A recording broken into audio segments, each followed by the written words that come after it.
She slid the envelope across the table like it was a gift. Red bow, gold seal, the whole festive performance. Christmas lights flickered on her face, giving her that smug glow she always wore when she thought she was smarter than me. "Open it," she whispered. I did. And there they were. Photos. Her. My best friend. A hotel bed. A timeline of betrayal dressed up like a present. She crossed her arms, leaned back, lifted her chin. "I'm with him now," she said. "I want a divorce, and I'm taking half." I didn't blink, I didn't breathe. I didn't give her the satisfaction of even a twitch. Instead, I said the sentence I'd been preparing for months. "Check your email." Her smile cracked. Just a little, but enough. That's where the real story begins. I met her 10 years ago in a quiet bookstore, both of us reaching for the same novel. She laughed first. I followed. It felt honest then, two people stumbling into something good. She was warm, sharp, beautiful in that way that made you want to build a life, not just a moment. For years I believed I'd won something rare. Until the shift. Late nights, guarded phone, a new perfume I didn't recognize. The kind of changes subtle enough to ignore, if you want to lie to yourself. I didn't. One night, she stepped into the shower and left her phone on the counter.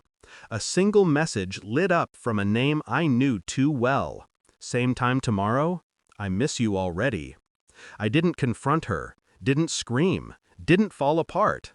I simply stared at the screen, feeling something cold settle inside me. Something patient. Betrayal didn't break me, it sculpted me. I followed patterns, watched routines, collected quiet evidence she never saw me gather. She thought I was the same man she married, soft, trusting. She didn't notice the shift in my eyes. But the worst part wasn't her cheating. It was who she chose. My best friend, my brother in all but blood, the man who toasted our wedding and promised to always protect us. Turns out, he meant protect us from honesty. The moment I confirmed everything, videos, receipts, messages, the switch flipped. I wouldn't destroy them with rage. I'd do it with precision. I started planning. First, the finances. Joint accounts quietly separated. My salary rerouted. Her lavish shopping habits documented and logged.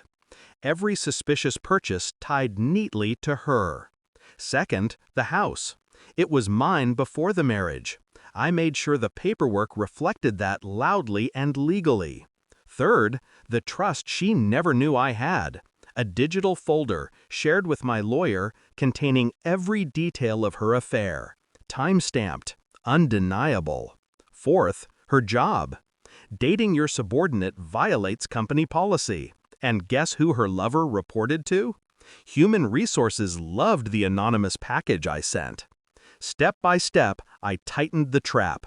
Not with anger, but with a calmness that scared even me. So there we were. Her handing me photos like she expected me to collapse and beg. Her voice dripping superiority. Her eyes gleaming with victory she thought she'd earned. When I told her to check her email, she frowned. "What email?" "You'll see."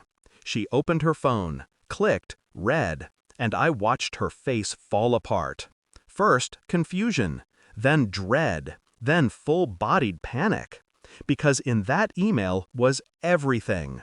A complete dossier of her affair. Copies of what HR already received. Records showing every cent she'd siphoned from our accounts to pay for hotel rooms and dinners. A message from my lawyer confirming her imminent termination was already in motion. And a note reminding her that she wasn't entitled to half of anything, because her infidelity nullified her financial claims in our prenup. Her lips trembled. Her voice broke.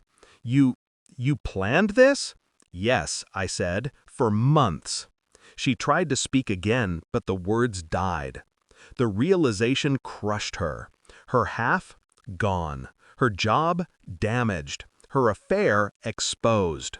all because she wanted to hurt me publicly on Christmas. But I'd learned something important. If someone decides to destroy you, don't stop them.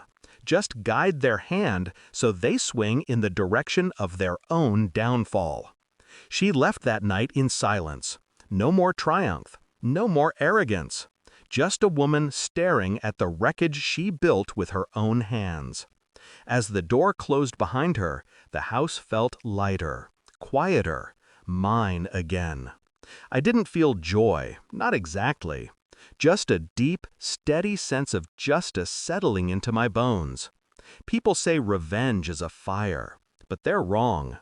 True revenge is cold, exact, and patient. A blade sharpened quietly in the dark, until the moment it finally glints in the light, right before it ends the lies.